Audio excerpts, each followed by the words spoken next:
नमस्कार मेरे दोस्तों, मैं आपका अपना आर के खन्ना आज एक बार फिर आपके सामने उपस्थित हूं, लेकर हमारा अपना प्रोग्राम यादों का सिलसिला। यादों का सिलसिला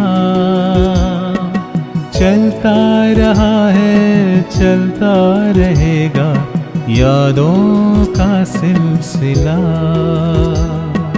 यादों का सिलसिला, यादों का सिलसिला, यादों का सिलसिला, यादों का सिलसिला। हमारी फिल्म इंडस्ट्री में जिस तरह से राजकुमार बेबाकी से कुछ भी कह देने के लिए मशहूर हैं, उसी तरह एक और शख्स है जिसे इंडस्ट्री का हीमैन कहा जाता है, धर्मेंद्र। धर्मेंद्र अपने गुस्से के लिए मशहूर है। जी हां, या तो धर्म गर्म होता नहीं, और अगर हो जाए तो फिर वो किसी के काबू में आते नहीं। धर्म जी अपने गुस्से के लिए पूरी फिल्म इंडस्ट्री में मशहूर हैं। मेरे दोस्तों, आज हम आपको ऐसी घटना से वाकिफ कराएंगे जब धर्मेंद्र ने गुस्से में आके पकड़ लिया था राजकुमार साहब का कॉलर, और दोनों में झगड़ा होने ही वाला था।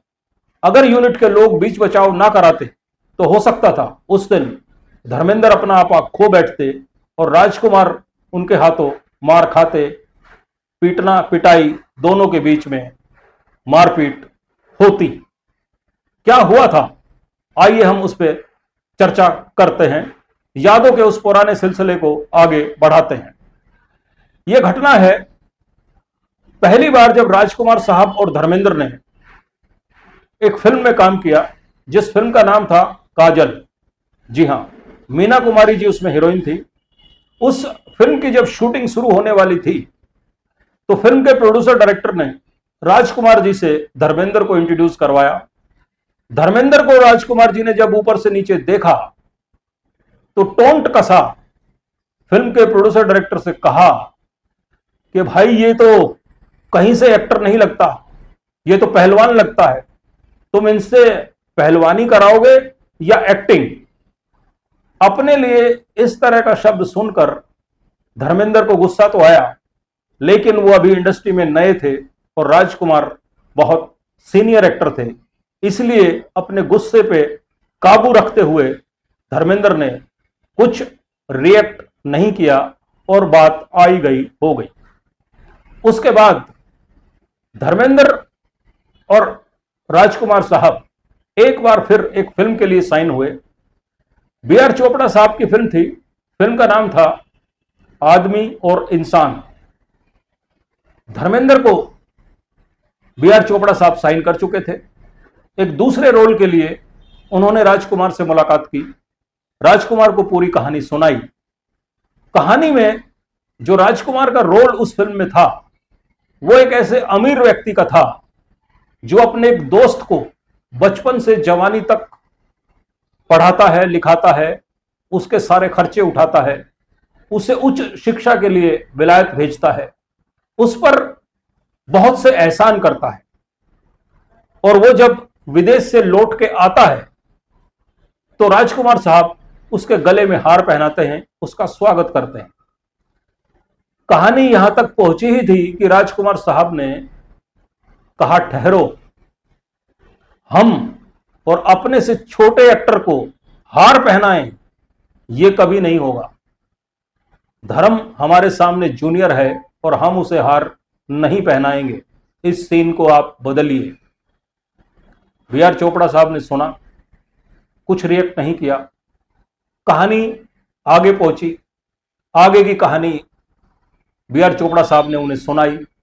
सुनाते सुनाते एक सीन ऐसा आया जिस सीन में राजकुमार साहब जिस लड़की से प्यार करते हैं उसी लड़की से प्यार करता है धर्मेंद्र।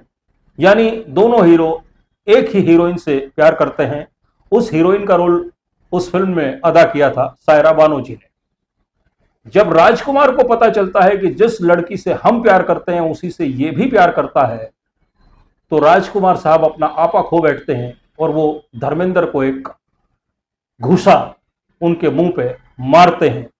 बदले में धर्मेंद्र भी पलट के उन्हें उनके चेहरे पे घूसा मारता है। यह सीन उस फिल्म में था। राजकुमार साहब ने कहा कि ठहरो, फिल्म में वो हमारे एहसानों तले दबा हुआ है, हम उस पे हाथ उठाएं ये ठीक है, लेकिन बदले में वो हम पे हाथ उठाए ये ठीक नहीं है। हम अपने से छोटे एक्टर से मार नहीं खाएंगे। आपको ये सीन भी बदलना होगा।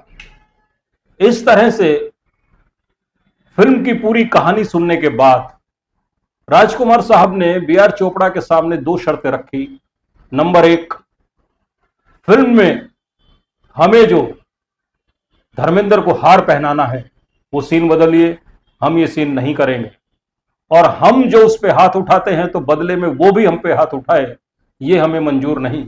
आपको ये सीन भी बदलना होगा।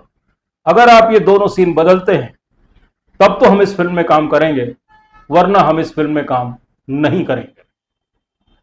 मेरे दोस्तों, बी.आर. चोपड़ा साहब उन फिल्म मेकर्स में रहे हैं जो कभी भी अपने स्क्रिप्ट के साथ छेड़छाड़ बर्दाश्त नहीं करते। उन्होंने अपनी स्क्रिप्ट में कोई बदलाव नहीं किया और राजकुमार की जगह साइन कर लिया फिरोज खान को। जी, अब राजकुमार जो रोल वो राजकुमार को ऑफर कर रहे थे, अब वही रोल अदा किया फिरोज खान ने। और जो भी सीन उसमें थे धर्मेंद्र को हार पहनाने का, वो फिरोज खान ने अदा किया। धर्मेंद्र पे हाथ उठा के धर्मेंद्र से मार खाने का, वो सीन भी फिरोज खान पे as it is B R. Chopra साहब ने पिक्चराइज किया। राजकुमार साहब का अपना अंदाज अलग ही था। उन्हें अगर कोई चीज पसंद ना आए, वो कोई कहानी हो, कोई एक्टर हो या कोई दृश्य, सीन, कोई सिचुएशन, अगर उन्हें कुछ पसंद नहीं आता था तो वो उस फिल्म में काम नहीं करते थे।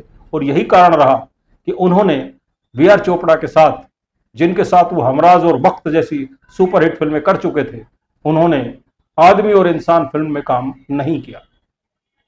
अब इसके बाद धर्मेंद्र और राजकुमार ने एक बार फिर, काफी सालों के बाद, एक बार फिर से एक फिल्म में साथ में काम किया। फिल्म का नाम था राज तिलक। जी, राज तिलक। यह राजकुमार कोहली साहब ने बनाई थी। इसमें कमल हसन, सुनील दत्त, धर्मेंद्र, राजकुमार, रीना राय, अजीत, प्राण और भी बहुत से कलाकार थे। मल्टी स्टारर फिल्म थी ये, और अपने समय पे जब रिलीज हुई तो काफी सफल भी रही थी। इसी फिल्म की शूटिंग के दरमियान अक्सर राजकुमार साहब धर्मेंद्र को जितेंद्र कहकर बुलाते थे। जी हां, जितेंद्र। एक बार जब धर्म जी ने राजकुमार साहब को रोका और उन्हें याद दिलाया कि सर, शायद आपको मेरा नाम याद नहीं रहता, मेरा नाम है धर्मेंद्र, आप मुझे बार बार जितेंद्र कहकर ना बुलाएं। तो राजकुमार साहब ने जवाब दिया कि धर्मेंद्र हो, जितेंद्र हो या कोई बंदर, हमारे लिए सब बराबर है। अपने लिए ये बंदर शब्द सुनकर धर्मेंद्र अपना आपा खो बैठे और उन्होंने सेट पे ही राजकुमार साहब का कॉलर पकड़ लिया। और इससे पहले कि वो गुस्से में उन पे हाथ उठा बैठते, वहां मौजूद सभी लोगों ने बीच बचाव करा के दोनों को अलग अलग करवाया। तब जाके काफी देर के बाद ये मामला शांत हुआ। उसके बाद कभी भी धर्मेंद्र ने राजकुमार के साथ किसी भी फिल्म में काम नहीं किया। मेरे दोस्तों, धर्म जी और राजकुमार साहब से जुड़ी कुछ घटनाओं को हमने आपके सामने रखा। अगले किसी एपिसोड में और कुछ लोगों से जुड़ी कुछ यादों को फिर आपके सामने रखेंगे। तब तक के लिए दीजिए इजाजत। हमारे चैनल को अगर आपने अब तक सब्सक्राइब नहीं किया है तो कर लीजिए, ताकि हम जब भी कोई नया वीडियो डालें तो आपको नोटिफिकेशन मिल सके। नमस्कार।